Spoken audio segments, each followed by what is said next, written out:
నమస్కారం BSK news కి స్వాగతం హెడ్లైన్ చూద్దాం ట్రంప్ పై మరోసారి ప్రశంసలు కురిపించిన పాక్ ప్రధాని షహబాజ్ షరీఫ్ మే నెలలో భారత్ పాక్ యుద్ధాన్ని ఆపింది ట్రంపేనని వ్యాఖ్య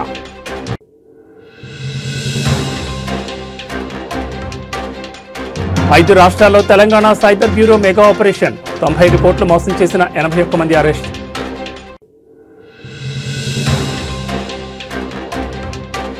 నడి రోడ్డుపై 5 గంటల పాటు నిలిచిపోయిన కావేరీ ట్రావెల్స్ బస్సు పట్టించుకోని యాజమాన్యం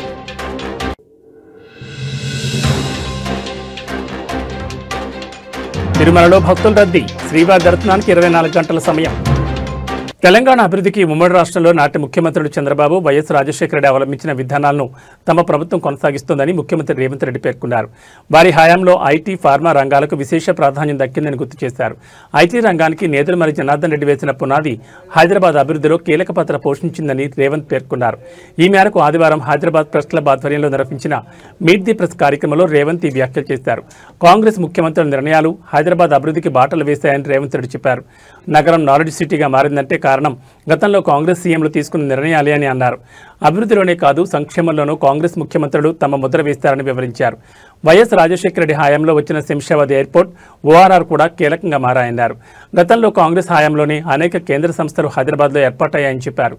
దేశానికి వచ్చిన వాటిలో 70% నగరానికి వచ్చాయని, ప్రపంచాన్ని శాసించే చాలా సంస్థలు హైదరాబాద్లో ఉన్నాయని తెలిపారు. ప్రస్తుతం జీసీసీలు డేటా సెంటర్లకు హైదరాబాద్ హబ్గా మారిందని గుర్తు చేశారు. 2004-2014 మధ్య అటు కేంద్రం ఇటు రాష్ట్రంలో అధికారంలో ఉన్న కాంగ్రెస్ ప్రభుత్వాలు హైదరాబాద్ అభివృద్ధికి పాటుపడ్డాయని రేవంత్ రెడ్డి తెలిపారు.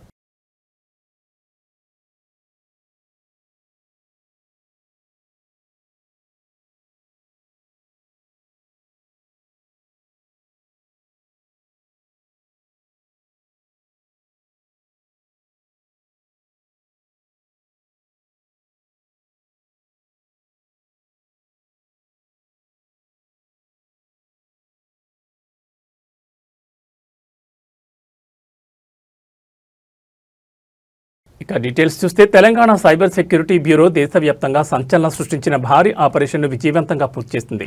5 రాష్ట్రాల్లో ఏకకాలంలో దాడులు నిర్వహించి 95 కోట్ల మేర మోసాలకు పాల్పడిన 81 మంది సైబర్ నేరగాళ్లను అరెస్ట్ చేసింది. వీరిపై దేశవ్యాప్తంగా 754 కేసులున్నట్లు అధికారులు గుర్తించారు. సైబర్ నేరగాళ్ల కదలికలపై నిఘా పెట్టిన cyber security bureau Andhra Pradesh, Kerala, Maharashtra, Tamil Nadu, Karnataka రాష్ట్రాల్లో ఏకకాలంలో దాడులు చేపట్టింది. ఈ ఆపరేషన్లో మొత్తం 81 మందిని అదుపులో తీసుకుంది. అరెస్ట్ అయిన వారిలో 17 మంది ఏజెంట్లు, 7 మహిళలు, 58 మంది మ్యూల్ ఖాతాదారులు ఉన్నారు. నిందితుల నుంచి 84 సెల్ ఫోన్లు, 101 సిమ్ కార్డులు, 89 బ్యాంక్ పాస్బుక్లు, చెక్ బుక్లను పోలీసులు స్వాధీనం చేసుకున్నారు. ఈ ముఠా సభ్యుల బ్యాంక్ ఖాతాల్లో ఉన్న కోట్లాది రూపాయల నగదును సైబర్ సెక్యూరిటీ బ్యూరో అధికారులు ఫ్రీజ్ చేశారు. చట్టపరమైన ప్రక్రియ పూర్తి చేసిన తర్వాత ఈ మొత్తాన్ని బాధితులకు తిరిగి అందజేయనున్నట్లు వారు వెల్లడించారు. ఈ అరెస్టులతో దేశంలోని అనేక సైబర్ నేరాలకు అడ్డుకట్టపడినట్లయిందని అధికారులు తెలిపారు.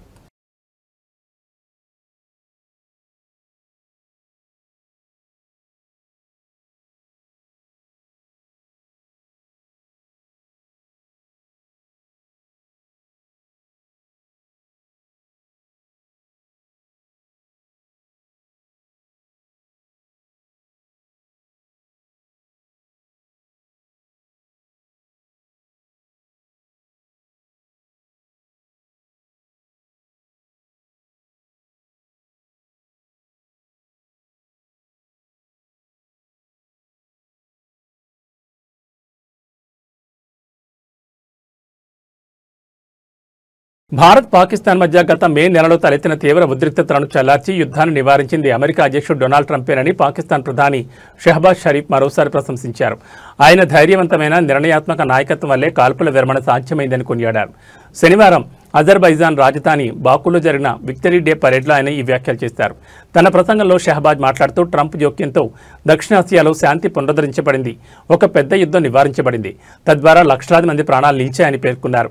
వాషింగ్టన్ మధ్యవర్తిత్వంతో జరిగిన చర్చల అనంతరం మే 10న ఇరు దేశాలు పూర్తి తక్షణ కాల్పుల విరమణకు అంగీకరించినట్లు ట్రంప్ అప్పట్లో ప్రకటించిన విషయం తెలిసిందే. అప్పటి నుంచి పాకిస్తాన్ ఈ ఘనతను ట్రంప్గా ఆపాదిస్తుండగా భారత్ మాత్రం ఈ వాదనను తీవ్రంగా వ్యతిరేకిస్తోంది. ఈ విషయంలో ఏ మూడో వ్యక్తి ప్రమేయం లేదని, 4 రోజుల పాటు సరిహద్దులో డ్రోన్లు, క్షిపణులతో దాడులు జరిగిన అనంతరం ఇరు దేశాలు ద్వైపాక్షిక చర్చల ద్వారానే ఒక అవగాహనకు వచ్చాయని న్యూఢిల్లీ మొదటి నుంచి స్పష్టం చేస్తోంది. ఇదే కార్యక్రమంలో షహబాజ్ షరీఫ్ కశ్మీర్ అంశాన్ని కూడా ప్రస్తావించారు. కర్బాక్లో అజర్బైజాన్ సాధించిన విజయం కశ్మీర్ వంటి అణచివేతకు గురైన అన్ని దేశాలకు ఆశాకిరణమని ఆయన అభివర్ణించారు. పాకిస్తాన్ శాంతిని కోరుకుంటుందని, అయితే తమ సార్వభౌమత్వం, ప్రాదేశిక సమగ్రత విషయంలో ఎట్టి పరిస్థితుల్లోనూ రాజీ పడబోదని తేల్చి చెప్పారు.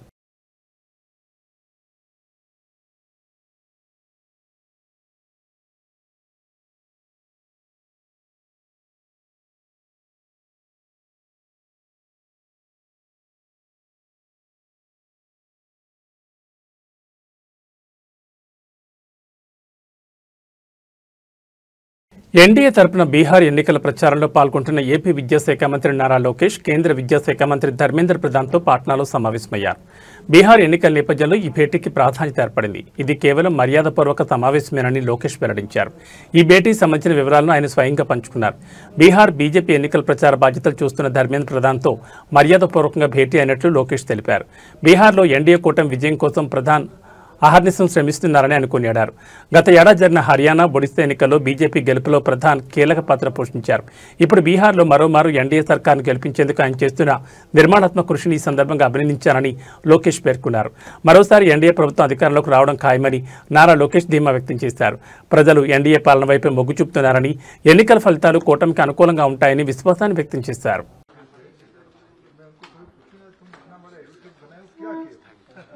ये भी सोचते रहा कि भाई मैं कब उनको मौका मिले तो बताऊंगा क्या क्या तो मेरे को उन्होंने एक दिन बताया एयरपोर्ट में जी ये अच्छा लगा तो मैं आपको एप्लीकेशन देता हूँ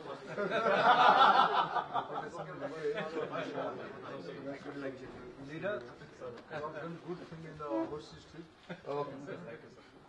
today morning somebody told me 40 years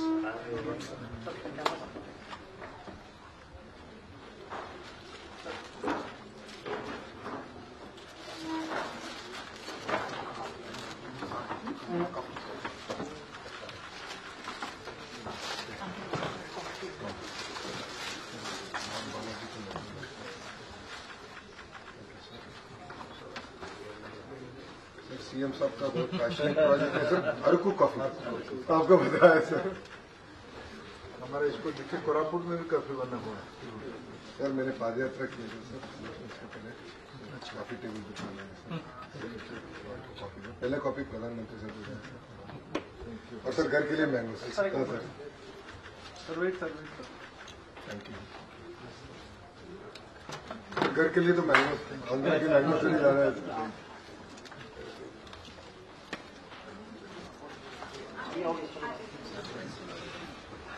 वहीं बैठते फिर हम आते हैं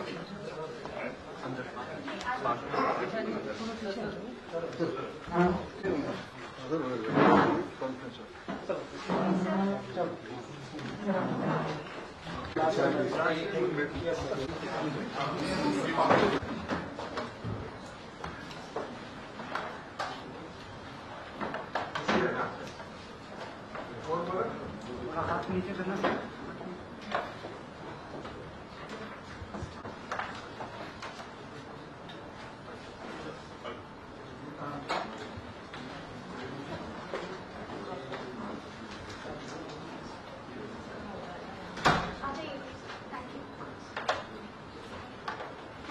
తిరుమలలో భక్తుల రద్దీ కొనసాగుతోంది. వైకుంఠం క్యూ కాంప్లెక్స్లోని అన్ని కంపార్ట్మెంట్లు నిండిపోయి శిలాతోరణం వరకు భక్తులు క్యూ లైన్లో వేచి ఉన్నారు.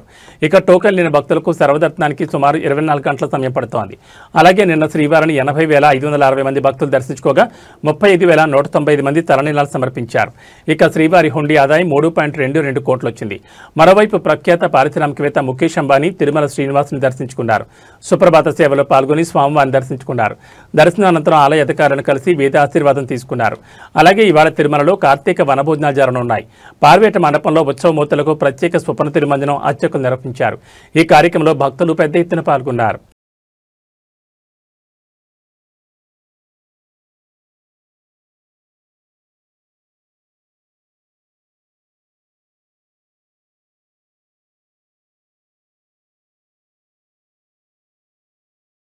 ప్రైవేట్ ట్రావెల్స్ యాజమాన్యం నిర్లక్ష్యం కారణంగా ప్రయాణికులు సుమారు 5 గంటల పాటు నరకయాతన అనుభవించారు.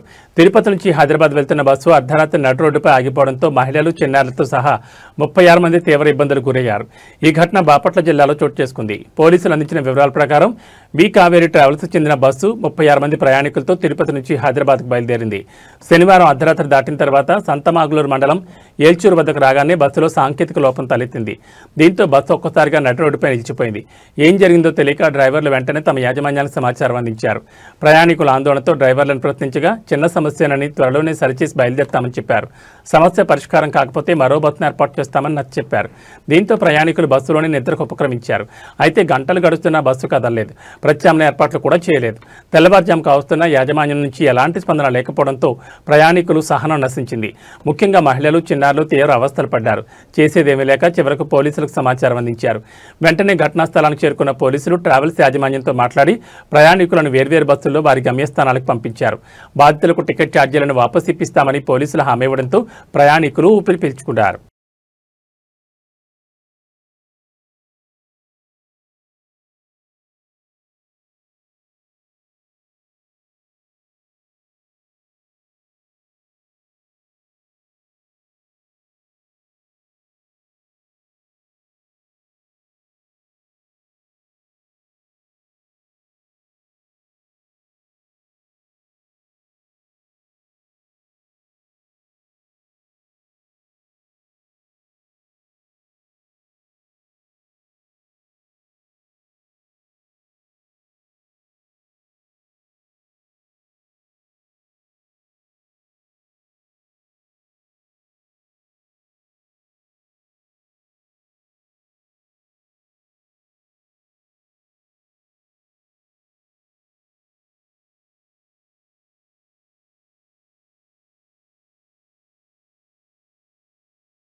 సంచలన దర్శకుడు రామ్ గోపాల్ వర్మ మెగాస్టార్ చిరంజీవికి క్షమాపణలు తెలిపారు. తెలుగు సినిమా గతిని మార్చిన శివ చిత్రం రీ-రిలీజ్ సందర్భంగా చిరంజీవి ఆ సినిమాపై తనపై ప్రశంసలు కురిపిస్తూ ఓ వీడియో విడుదల చేయగా దానిపై వర్మ స్పందించారు.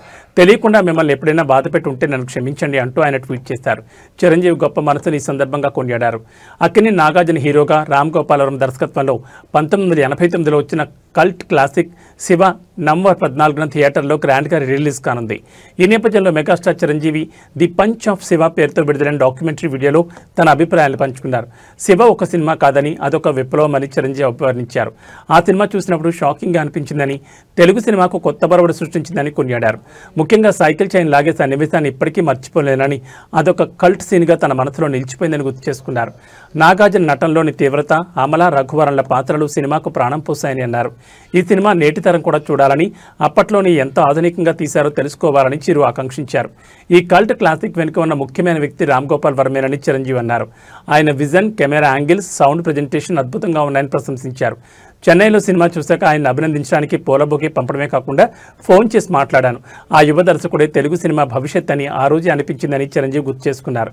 చిరంజీవి చేసిన ఈ ప్రశంసల వీడియోకే రామ్ గోపాల్ వర్మ స్పందిస్తూ గతంలో నా ప్రవర్తన పట్ల మనస్ఫూర్తిగా క్షమాపణలు తెలుపుకుంటున్నానంటూ ట్వీట్ చేశారు.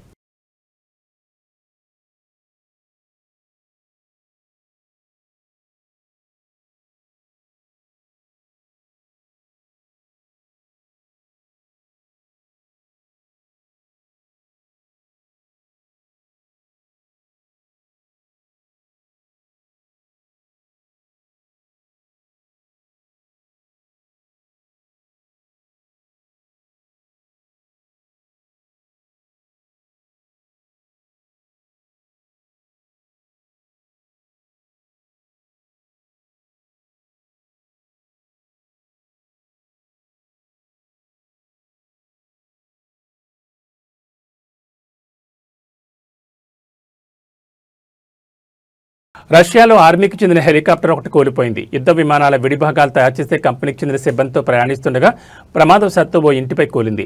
దీంతో మంటలెగిసిపడగా హెలికాప్టర్లోని 7 ప్రయాణికులు 4 సజీవ దహనమయ్యారు. మిగిలిన 3కి తీవ్ర గాయాలయ్యాయి. సాంకేతిక లోపం కారణంగానే ఈ ప్రమాదం జరిగిందని సమాచారం. ఈ ప్రమాదానికి సంబంధించిన వీడియో ప్రస్తుతం సోషల్ మీడియాలో వైరల్గా మారింది.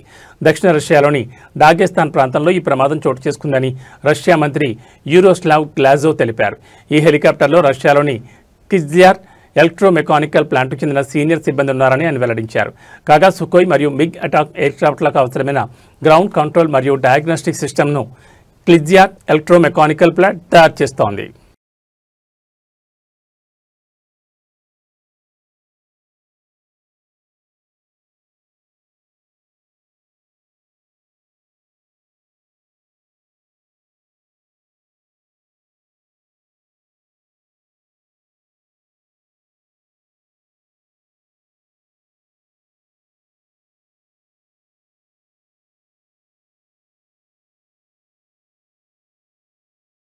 అమెరికాలో ప్రభుత్వ షట్డౌన్ ప్రభావం విమానయాన రంగంపై తీవ్రంగా పడింది. ఎయిర్ ట్రాఫిక్ను తగ్గించాలన్న ఫెడరల్ ఏవియేషన్ అడ్మినిస్ట్రేషన్ ఆదేశాలతో విమానయాన సంస్థలు వరుసగా 2వ రోజైన శనివారం కూడా 1000కి పైగా విమానాలు రద్దు చేశాయి.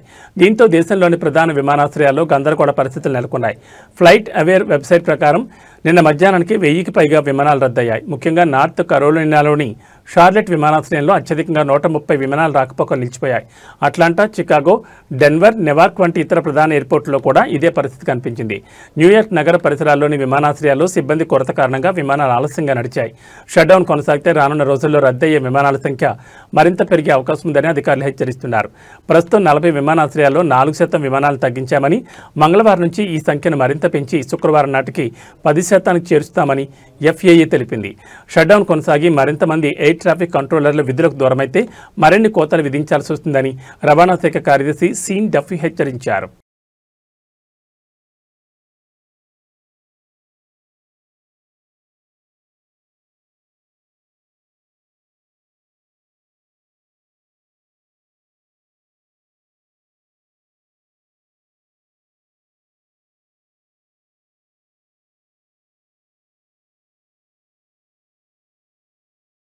విజయవాడ రూరల్ మండలంలోని నిడమనూరు గ్రామంలో నూతనంగా నిర్మించిన మసీదు ప్రారంభోత్సవ కార్యక్రమంలో మాజీ ఎమ్మెల్యే వల్లభనేని వంశీమోహన్ పాల్గొన్నారు.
ఇవి బులెటిన్ విశేషాలు. మరో బులెటిన్లో మళ్ళీ కలుసుకుందాం.